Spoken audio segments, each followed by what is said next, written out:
Welcome to the 1000 Nights and 1 Night. Now, when it was the 300th night, quoth Dunyazad, "Favor us, O my sister, with thy tale." And she replied, "With joy and good will, if the king accord my leave." Whereupon the king said, "Tell thy tale, O Shahrazad." So they pursued. "It hath reached me, O auspicious king, that the young said to the caliph, The Lady Zubaydah kisseth the earth before thee, and saith to thee, Thou knowest she hath bidden make this crown, which lacketh a great jewel for its dome top, and she hath made search among her treasures, but cannot find a jewel of size to suit her mind. Quoth the caliph to his chamberlains and vice-regents, Make search for a great jewel, such as Zubaydah desireth. So they sought for none, and found nothing befitting her, and told the caliph, who vexed and annoyed thereat, exclaiming, How am I caliph and king of the kings of the earth, and cannot find so small a matter as a jewel? Woe to you! Ask of the merchants. So they inquired of the traders, who replied, O Lord the caliph will not find a jewel such as he requireth, save with a man of Basra, by the name of Abu Mohammed Hight Lazybones. Thereupon they acquainted the caliph with him, and he bade his vizier Jafar send a note to the emir Muhammad al-Zubaydah, governor of Basra, commanding him to acquit Abu Mohammed Lazybones and bring him into the presence of the commander of the faithful.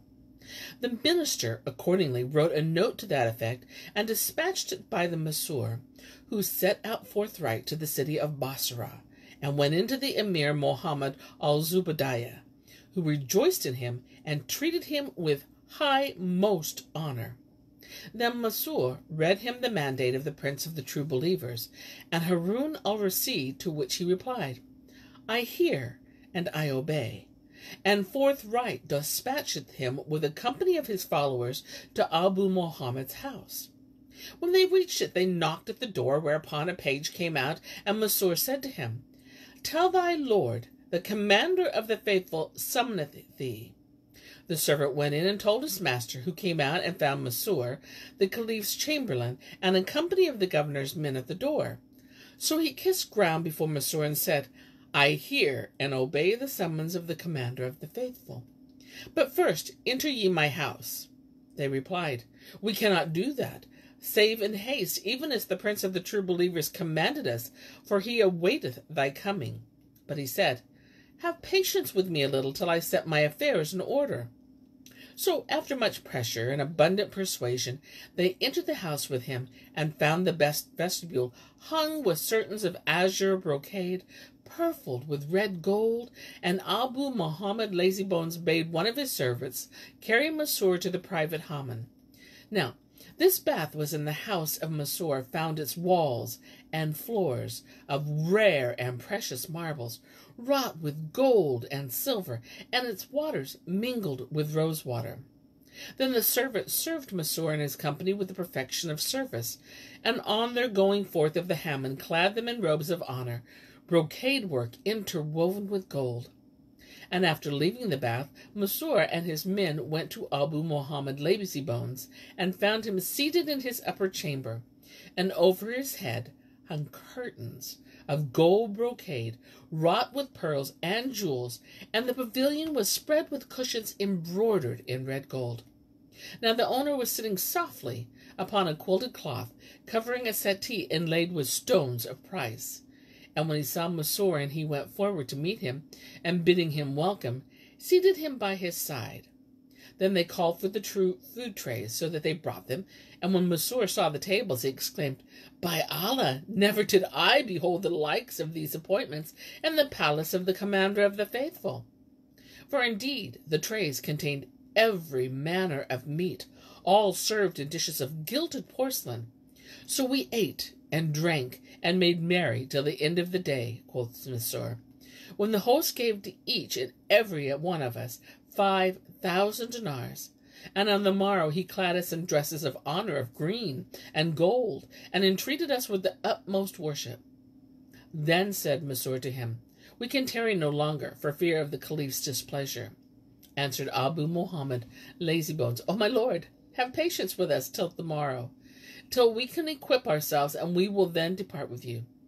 So they tarried with him for the day, and slept the night, and next morning Abu Mohammed's servants saddled him a she-mule with sail and trappings of gold, and set with all manners of pearls and stones of price. Whereupon quoth Masrur to himself, I wonder when Abu Mohammed shall present himself in such equipage, if the Caliph will ask him how he came by all this wealth. Thereupon they took leave of Abu Zabidai, and setting out for the Basra, fared on without ceasing to fare till they reached Baghdad city, and presented themselves before the Caliph, who bade Abu Mohammed be seated. He sat down and addressed the Caliph in courtly phrase, saying, O Commander of the Faithful, I have brought with me an humble offering by way of homage. There is no harm in producing that. Whereupon Abu Mohammed bade his men bring in a chest, from which he had taken a number of rarities, and amongst the rest trees of gold with leaves of white emeralds, and fruits of pigeon-blood rubies, and topazes, and new pearls, and bright. And as the Caliph was struck with admiration, he fetched a second chest, and brought out of a tent of brocade, crowned with pearls and hyacinths, and emeralds, and jaspers, and other precious stones. Its poles were of freshly cut Hindu aloes wood, and its skirts were set with the greatest margats.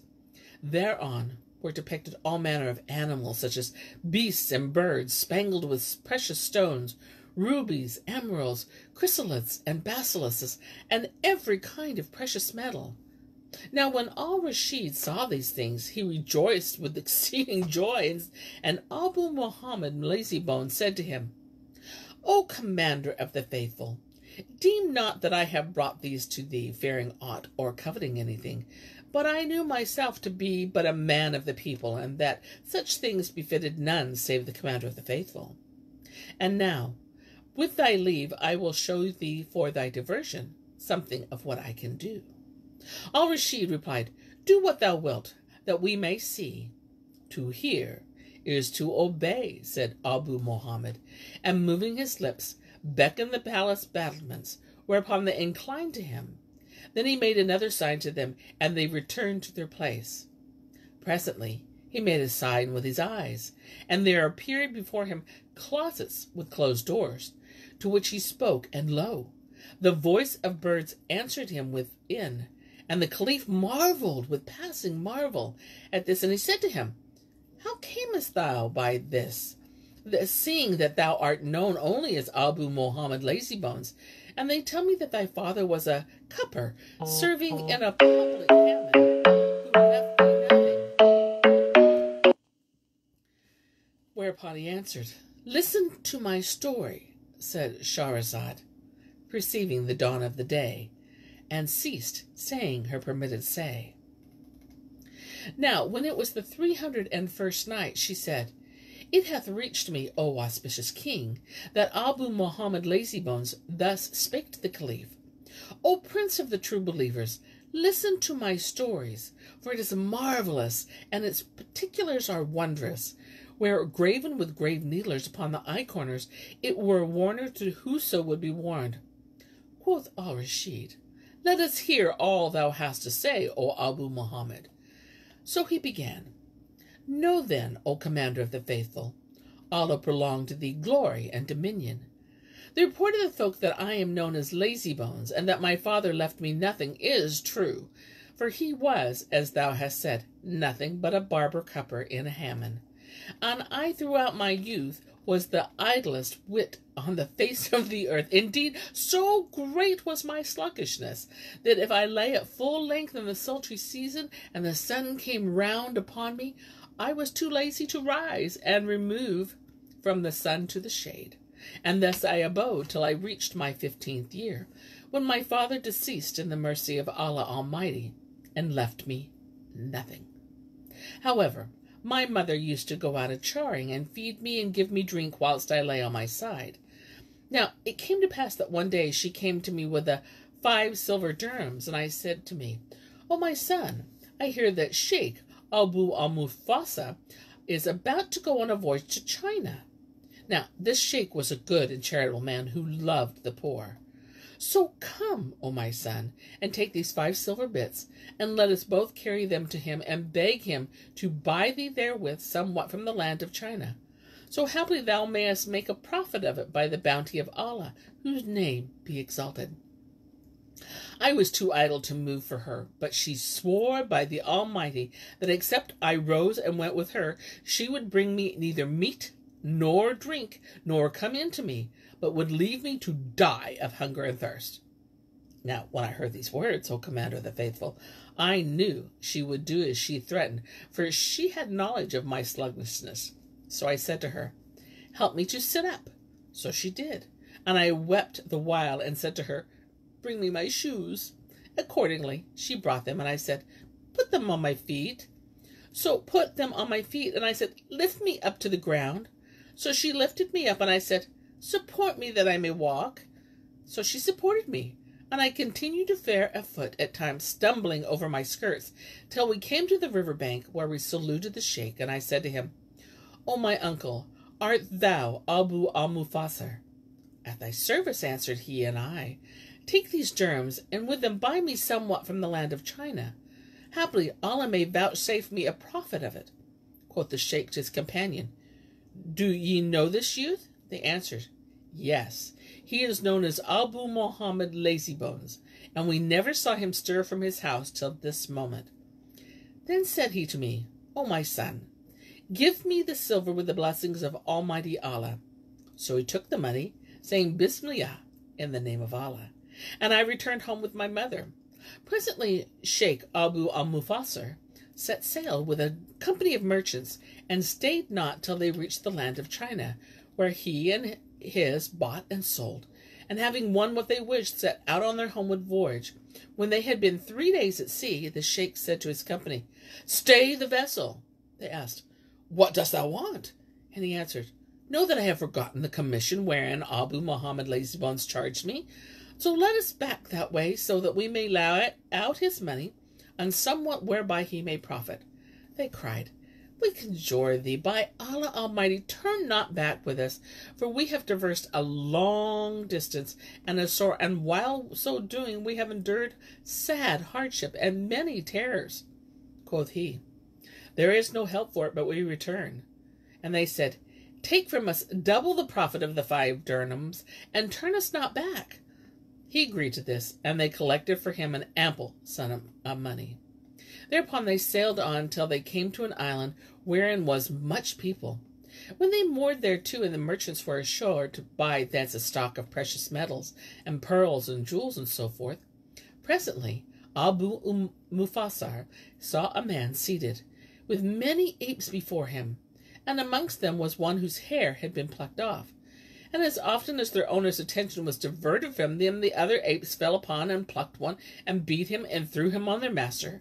Whereupon the man rose, and bashed them, and bounded them, and punished them for this. And all the apes were wroth with the plucked ape on the moment, and tunded him the more. When Sheikh Abu al-Mufassir saw this, he felt for and took compassion upon the plucked ape, and said to his master, Wilt thou sell me this yonder monkey? Replied the man, Buy. And Abu al-Mufassir rejoined, I have with me 5 dirhams, belonging to an orphan land. Wilt thou sell it to me for that sum? Answered the monkey merchant, It is a bargain, and Allah give thee a blessing of him. So he made over the beast, and received his money, and the sheikh's slave took the ape, and tied him up on the ship. Then they loosed sails, and made for another island, where they cast anchor. And there came down divers, who plunged for precious stones, pearls, and other gems. So the merchants hired them to dive for money, and they dived. Now when the ape saw them doing this, he loosed himself from his bonds, and jumping off the ship's side, plunged with them.